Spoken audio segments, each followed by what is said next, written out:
Sometimes it's not the loudest voices that shake the world. It's the quiet courage of a child who refuses to shrink. At just 12 years old, Cassandra Roosevelt stepped into an airport alone, carrying nothing but a yellow envelope, a boarding pass, and the weight of being underestimated. What happened next would expose the cracks in how we judge one another and how dignity can rise from the rubble of prejudice. This isn't just a story about travel. It's about power, perception, and the strength it takes to stand tall when the world tries to make you small. It began with a yellow envelope, creased slightly at the edges, gripped tightly in the small hands of a young girl who had already learned what it meant to walk through the world unseen.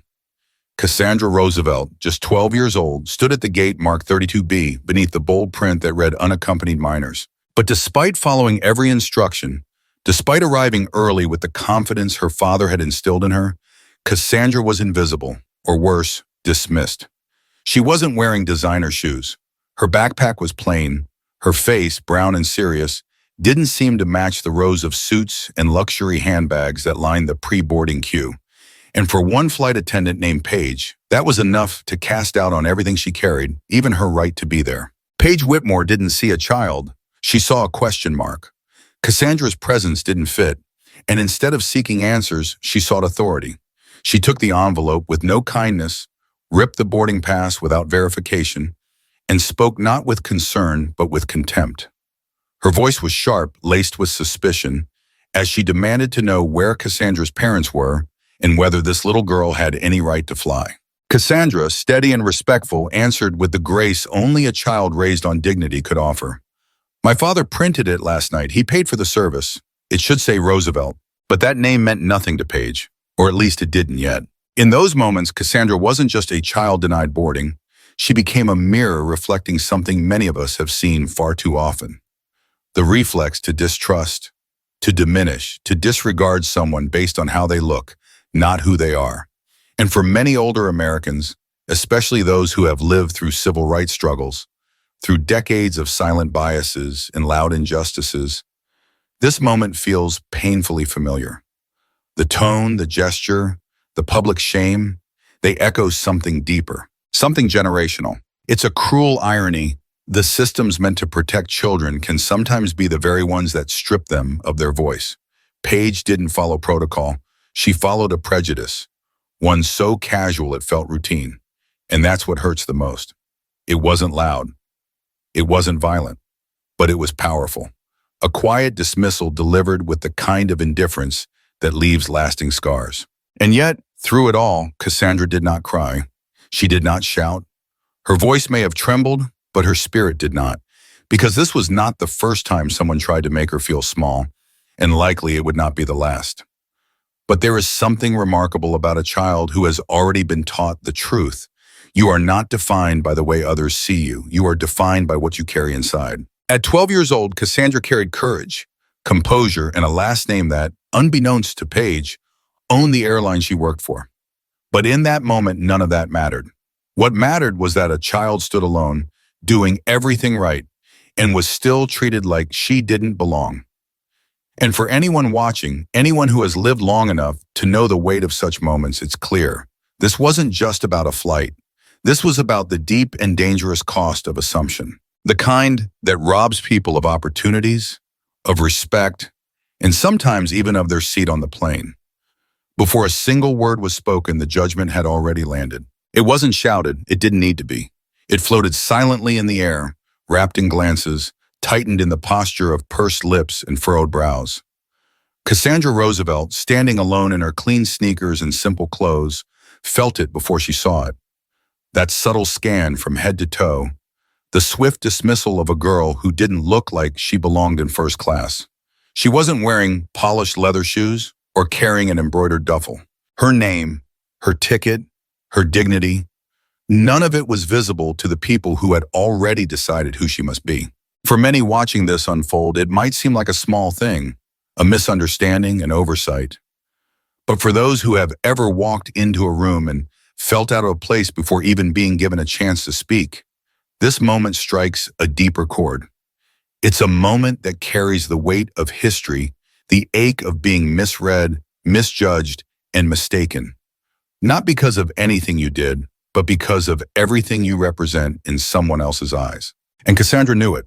She saw the flicker in Paige's eyes the moment she stepped forward. It wasn't confusion. It wasn't caution. It was disbelief, a quiet kind that says, "You here?" As if children traveling alone must fit a certain mold. As if black girls in first class must come with extra paperwork or apology. As if worth is written in fabric, stitched into labels, or reflected in skin. In truth, it's not about the boarding pass. It never was. It was about the kind of unspoken measuring tape that society still uses far too often. A tape that weighs appearance heavier than character, that values pedigree over presence. Cassandra's shoes, while clean, weren't expensive. Her envelope wasn't monogrammed. And so, Paige didn't bother to verify her story or call the number on the form. She made a decision based on what she saw, not what was true. And how many of us, looking back, have known that feeling? The ache of being reduced to our clothing, our age, our accent. The pain of watching someone draw conclusions about our entire lives in a matter of seconds. But what makes Cassandra's story so profound is not just that she endured the judgment, it's how she responded to it. With grace, with strength, with a quiet steadiness that many adults would struggle to hold. She stood there, the ripped boarding pass still echoing in her ears, and did not beg to be believed. She simply asked for someone to look again. For seniors who have watched decades of social change unfold, some of it triumphant, much of it still incomplete, this moment is more than a child's travel hiccup. It's a reminder that appearances should never be the filter through which we decide who deserves access, safety, or respect. It's a cautionary tale that the next genius, leader, or creator might walk among us in sneakers, not stilettos. That greatness doesn't always look the way the world expects it to, and it never should have to. Justice, when it arrives, doesn't always come with sirens or shouts. Sometimes it enters quietly, like a man in a slate gray suit, walking with purpose, phone in hand, and eyes set on the one who made his daughter feel small. David Roosevelt didn't need to announce who he was. His name did that long before he stepped off the plane. It was etched on boardroom doors, printed in business journals, whispered in executive lounges. But none of that mattered to Cassandra when Paige tore her boarding pass in two. In that moment, David Roosevelt wasn't the CEO of a powerful aviation conglomerate. He was a father, and his daughter had been wronged. The reveal came like the soft click of a switch, not the bang of a gavel. One look at the corporate seal on the itinerary was all it took for Carmen, the second gate agent, to piece it together. "Wait, is your father's name David Roosevelt?" she asked, her voice tight with realization. And when Cassandra nodded, the atmosphere shifted. Not just in tone, but in temperature. Cold dismissal gave way to hot embarrassment. The judgment Paige had so freely handed out was now folding back onto her, heavy and humiliating. There's something deeply satisfying and undeniably human about seeing truth come to light, especially when it's done not with vengeance, but with clarity. And David brought clarity like a seasoned conductor brings silence to an orchestra. He didn't yell. He didn't threaten. He spoke with the calm, unmistakable weight of a man who built something real and knew what it took to protect it. "You decided she didn't belong," he told Paige, voice steady as stone. "You looked at her and assumed. You treated her like she didn't matter." And in those words, he didn't just speak for Cassandra. He spoke for every child who's been overlooked, every person who's been dismissed for not looking the part, every moment of quiet dignity trampled by loud arrogance. For those of us who've lived long enough to know that titles come and go, but character remains, this moment strikes a deep chord. It reminds us of the enduring power of truth.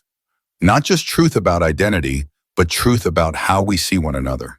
That no amount of training or corporate policy can replace the wisdom of treating people with basic human decency. And perhaps that's what makes this reveal so moving. Because it wasn't just about a CEO pulling rank. It was about a father showing up. It was about a child being seen. It was about everyone in that terminal learning a lesson. That status doesn't always wear a suit, and power doesn't always walk in with a name tag. Sometimes it wears Converse. Sometimes it carries a torn envelope. And sometimes it stands quietly, waiting for the world to catch up. The most profound part? Cassandra didn't say a word when her father confronted Paige. She didn't need to. Her silence was eloquent. Her presence was enough. Because in that moment, the tables didn't just turn, they reset. And the child they tried to shrink stood taller than ever. There is a kind of strength that doesn't roar. It doesn't pound fists on tables or demand its name be known. Instead, it stands still, measured, calm, and unwavering. That's the kind of strength Cassandra Roosevelt carried as she boarded the plane. Not with vengeance, not with triumph, but with grace. The very same grace so many of us were taught to wear like armor when the world tried to tell us we didn't belong. After being humiliated at the gate, after her name and worth were questioned in front of strangers, after her boarding pass was ripped in half by a woman who had never taken the time to truly see her, Cassandra could have lashed out. She had every right. And yet, she didn't. She held her chin high, stepped forward when called, and said nothing to the one who had tried to strip her of her dignity. Because sometimes the most powerful response is no response at all. Just the sound of your own footsteps continuing forward. That kind of restraint, that kind of poise is rare. But it's also familiar to many older Americans who've lived long enough to know that battles aren't always won in the courtroom or the boardroom. Some of the most important victories happen in silence, in the decision to keep your head held high, to hold on to your peace, and to choose grace when the world has given you every reason not to. Inside that plane, Cassandra didn't sulk. She didn't spiral. Instead, she opened her sketchbook, the one filled with blueprints and dreams, and she went back to building. As the aircraft hummed toward Austin, she let her heart settle into the pages, drawing circuit lines and robotic limbs with the steady hand of someone who knew her place in the world was not given, it was claimed, not by proving her worth to others, but by refusing to let others define it. What makes this so powerful is that it wasn't a moment of revenge. It was a moment of return.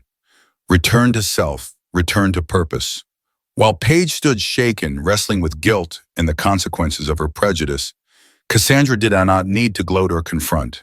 Her very existence, unbothered, brilliant, in motion, was its own quiet declaration. You tried to shrink me, but here I am, still building, still dreaming, still rising. For anyone who's ever been treated unfairly, for the generations who had to endure indignity with dignity, Cassandra's strength echoes something deeply familiar. It's the strength of our mothers and grandmothers, who walked through life's storms without letting them leave permanent cracks. It's the strength of every elder who knew that revenge doesn't build legacies, resilience does. And in that cabin with her notebook open and her mind focused, Cassandra wasn't a child recovering from a wound. She was a creator in motion, a future innovator, a girl who chose not to carry someone else's cruelty into her next chapter. She didn't need justice to be loud. She simply needed it to be clear. And that's exactly what she got. Not because she demanded it, but because she never lost sight of who she was. When David Roosevelt arrived at the gate, he didn't need to shout. He didn't storm in or demand recognition. He moved with the quiet confidence of a man who had built empires, yes, but more importantly, of a man who had raised a daughter. And in that moment, he wasn't wearing the hat of a CEO. He wore the invisible armor of a father whose child had been wronged, and he carried it with the kind of strength that doesn't need to explain itself. He approached Paige Whitmore not like a man seeking revenge, but like a man who understood the weight of his words and how to use them with precision. His voice didn't rise, it cut, clean and calm. You decided she didn't belong, he said, each syllable like a stone placed gently but firmly into the foundation of truth. You looked at her and assumed. You treated her like she didn't matter. In those few words, David Roosevelt did what so many parents, especially fathers, wish they could do when their children are hurt. He made the world stop and listen. And for the seniors watching this unfold, the moment lands with particular resonance, because many of them remember a time when fathers were expected to be stoic, removed, distant. But here was a man using his power not to control, but to protect, not to retaliate, but to correct. There was no fury in his eyes, no need for drama, but make no mistake, there was fire beneath his calm. The kind of fire that comes from loving someone more than you love your own pride. The kind of fire that says, I built this system and I will not allow it to fail the people it's meant to serve. And he meant it. Every word, every pause, every look. Paige, once so sure of herself, now stood frozen, shrinking beneath the weight of her own actions. David didn't humiliate her. He didn't have to. The truth did that on its own. And what made the moment even more profound was that his daughter didn't need to say a word. She didn't look to him to fight her battles. She had already stood her ground with grace. But his presence, the sheer force of it, reminded everyone in that terminal of a powerful truth. When a child is treated with cruelty, a good parent becomes a mirror, and the world is forced to look at itself. This wasn't about power for its own sake. It was about accountability. It was about setting a standard, not just for his daughter, but for every child who travels alone, who dares to dream, who deserves to be seen not through the lens of assumption, but through the light of humanity. He didn't lecture, he didn't scold. Instead, he offered a warning that was somehow both merciful and unyielding. If my daughter so much as sees you again, you will not be working in this terminal ever again. It wasn't a threat. It was a line drawn in the sand, a boundary formed not from ego, but from love. And for Cassandra, watching quietly from the jet bridge, it was a moment she would never forget. Not because her father used his title to make someone pay, but because he used his voice to remind everyone what decency looks like. In a world that often mistakes noise for strength, David Roosevelt proved that justice doesn't need to shout. It just needs to show up, stand tall, and speak the truth. Healing doesn't always arrive with fanfare. Sometimes it comes in the form of a warm smile, a steady voice, and a seat beside a window thousands of feet above the ground. For Cassandra Roosevelt, the plane that carried her toward Austin was more than just a vessel for travel. It became a space of quiet restoration, a gentle cradle for a wounded spirit beginning to breathe again. She sat in 2A, her boarding pass once torn but now replaced, her dignity once tested but now intact. The cabin air held the scent of citrus and coffee, familiar and soothing. Her backpack, tucked beside her legs, bounced softly with the movement of the plane, and her fingers curled around the edges of her notebook like it held her very sense of self. This was no longer just a flight. It was a moment of stillness after the storm, and Cassandra leaned into it with the tender resilience of someone who had walked through fire without losing herself. Miss Delilah, the flight attendant with braids kissed by silver and eyes filled with kindness, moved down the aisle with purpose, not to serve but to care. She crouched beside Cassandra without asking too many questions, placed a soft hand on her shoulder, and offered a warm chocolate chip cookie with a smile that didn't need words. "You're safe now," that smile said, and Cassandra believed her. For the first time since that terrible moment at the gate, she began to exhale, not just physically but emotionally, slowly, carefully, like someone learning again how to trust the world around her. There is something profoundly healing in the way kindness operates when it is offered without condition. Miss Delilah didn't need to know the full story to understand the weight Cassandra carried. She just knew how to create space for her to exist without fear.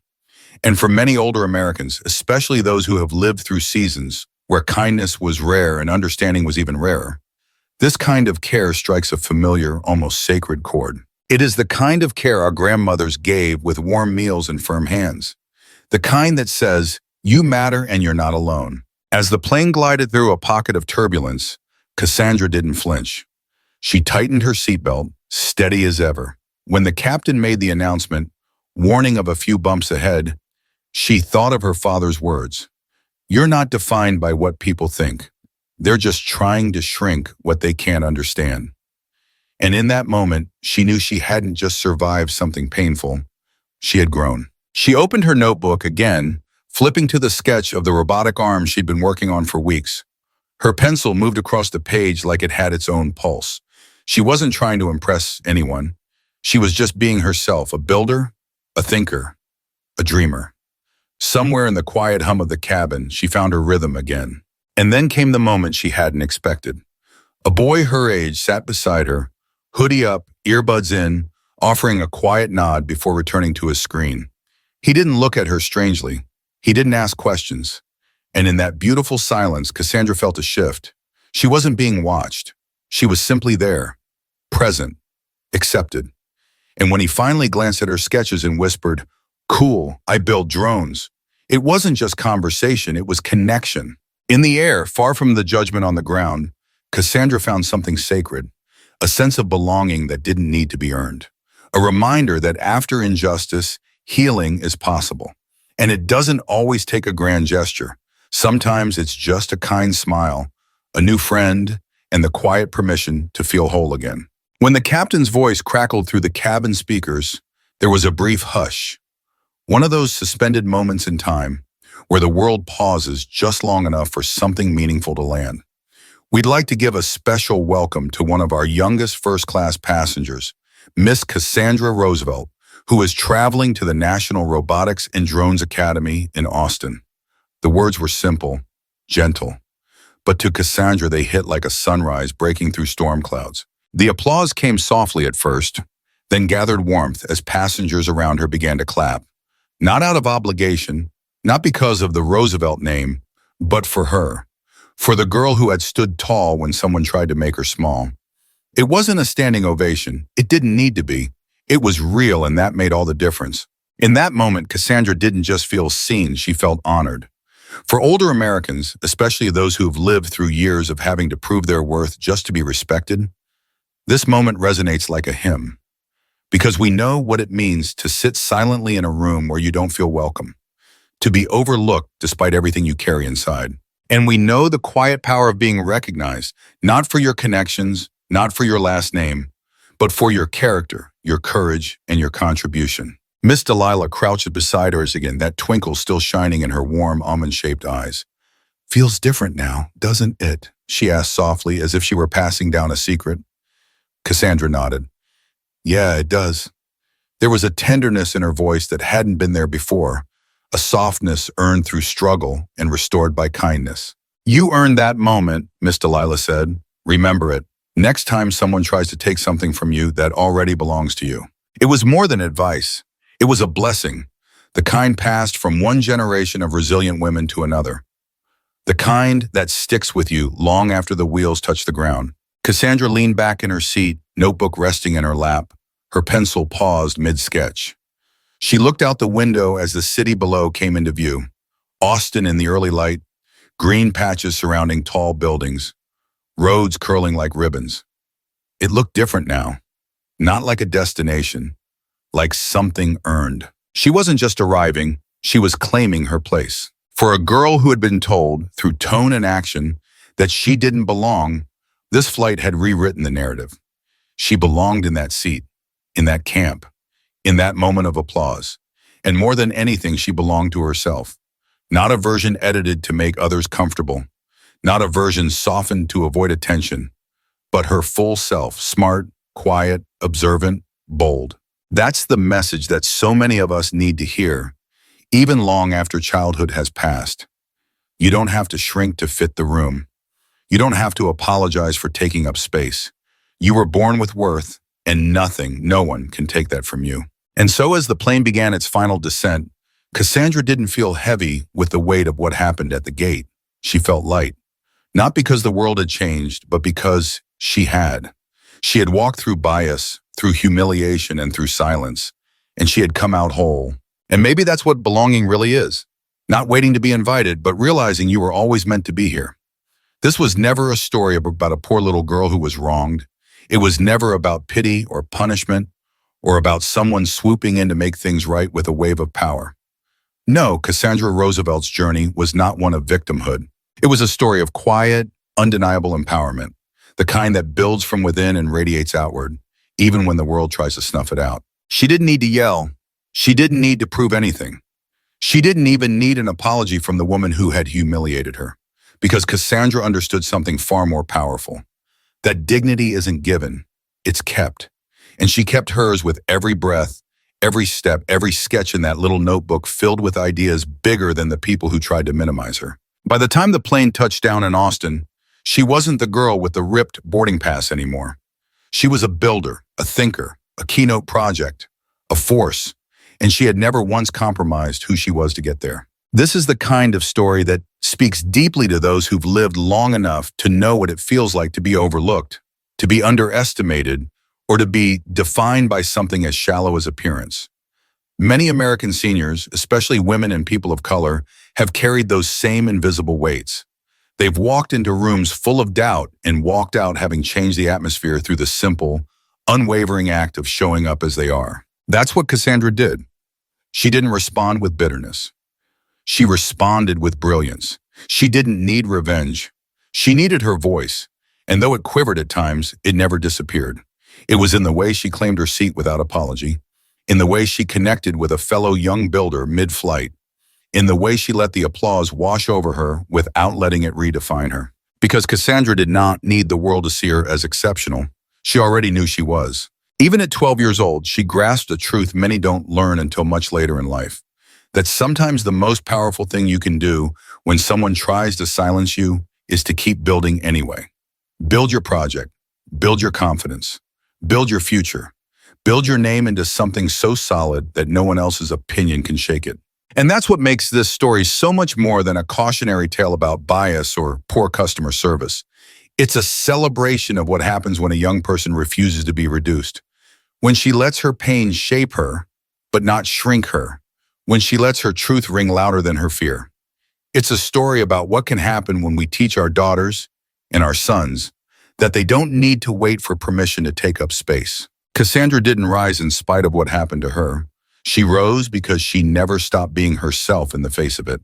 And perhaps for those of us who've had to rise more times than we can count, that's the part that brings the deepest sense of connection. Not because her story is perfect, but because it is familiar. It is fierce. It is full of the kind of strength we've tried to pass on to the generations behind us. So no, this wasn't the story of a girl who needed saving. This was the story of a girl who saved herself by remembering exactly who she was and deciding she never had to forget it again.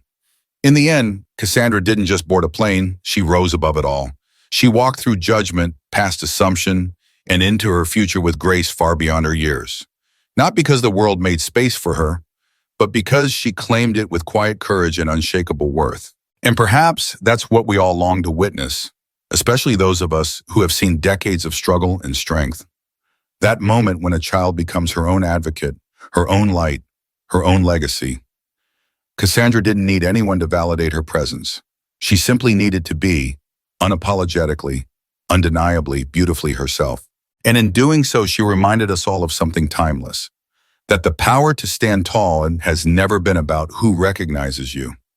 It's about knowing you belong, even when no one else says it out loud.